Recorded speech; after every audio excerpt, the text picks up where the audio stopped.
અને મહંત સ્વામી પાછા આગળ લખે છે કે દેવતાઓ સેવા કરવા આવશે. આ બધું આપણે અનુભવ્યું છે, તે બીજાને કેવી રીતે સમજાવવું? મહંત સ્વામી ઇઝ રાઇટિંગ કે દેવતાઓ સેવા કરવા આવશે, કારણ કે આ એક મનુષ્ય આપણી શક્તિથી શક્ય નથી. આમ જોવા જઈએ તો આખું મંદિર જ્યારે છેલ્લા ક્રિટિકલ સ્ટેજમાં હતું ત્યારે આપણને હતું કે આખું મંદિર એ શક્ય હતું જ નહીં two finish in time bound. અને આપણા ડીપી વર્લ્ડના ચેરમેન શ્રી સુલતાન અહમદભાઈ એ સાઇટ પર આવ્યા હતા અને બ્રહ્મવિહારી સ્વામી હતા ત્યાં, તેમને મળ્યા અને પૂછ્યું ક્યારે આનું ઓપનિંગ છે. ત્યારે એમને કહ્યું કે આ ફેબ્રુઆરીમાં જ, એટલે થોડાક જ વીક બાકી હતા, 3-4 વીક. તો ત્યારે એ કે આ કોઈ દિવસ પતે નહીં કે છે આ પ્રોજેક્ટ. એટલે આ રિએક્શન એમને કહ્યું કે મેં અડધું દુબઈ બાંધ્યું છે, કારણ કે પૂર્વે નિખિલ કન્સ્ટ્રક્શન કંપનીના CEO હતા, એટલે એમને અડધું દુબઈ બાંધેલું એ કહે છે.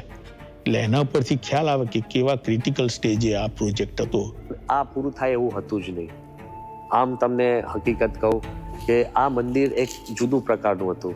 આ પહેલો પ્રોજેક્ટ એવો છે કે આ બિલ્ડિંગ મંદિર જોડે જ બધા એટેચ. સો એની ચેલેન્જીસ બહુ ડિફિકલ્ટ હતી.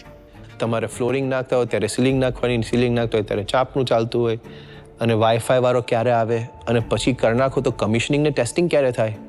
આખું કશું તંત્ર આપણું આમ જે વિચાર્યું એવું લાગતું જ નહોતું. એટલે એક બાજુ આર્થિક ચેલેન્જીસ, કોવિડની ચેલેન્જીસ, ઇન્ફ્રાસ્ટ્રક્ચરલ ચેલેન્જીસ, અને મંદિરમાં ચારે બાજુ કરવું હોય એટલે ક્રેનમાં પથ્થર લાવવાના, એક બાજુ પથ્થરનું કામ પતે પછી આજુબાજુ ઇન્ફ્રાસ્ટ્રક્ચર થાય, પછી લેન્ડસ્કેપ થાય, બહુ બધી ચેલેન્જીસ હતી. ગણિતના બેઠે તો જેટલા ટેબલ બધા આવશે ને તો એક્સેલ ફાઇલો કાઢીને બતાડીએ, તમને મનાય જ નહીં.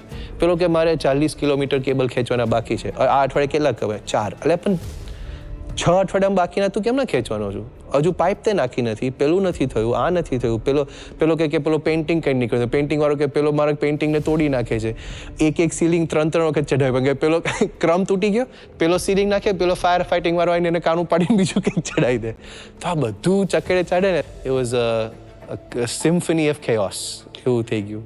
આ બધા જ ચેલેન્જીસ હતા, પણ whether to do it in December કાં 1 વર્ષ વહેલું આપણે ફેબ્રુઆરીમાં કરવું, whether to do it 6 months later, આ બધી જ દ્વિધા હતી.